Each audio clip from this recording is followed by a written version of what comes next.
Pak Gundul, kepiye Ki Gareng?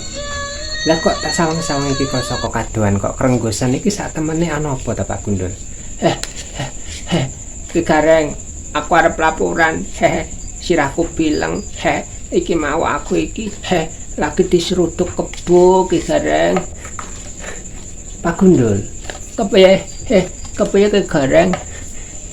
Kok ana wae ana kebo tekan kene iki kebune sapa ta Pak Gundul? Aku dhewe babar pisan ora ngira, babar pisan ora nyangka. Bareng aku enak-enak mlaku berjalan, aku digundang diuncalno diunclengke. Waduh, biung sirahku mumet cemet-cemet. Untunge aku isih selamat pilujeng Ki Gareng. Iya, aturmu tak tampa Pak Gundul. Lah terus piye? Iki ngono ora dicekel.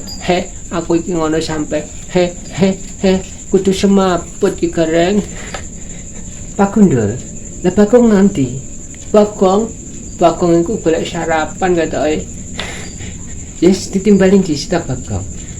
Aku ngrasake bilang sirahku lho Ki Gareng. Kae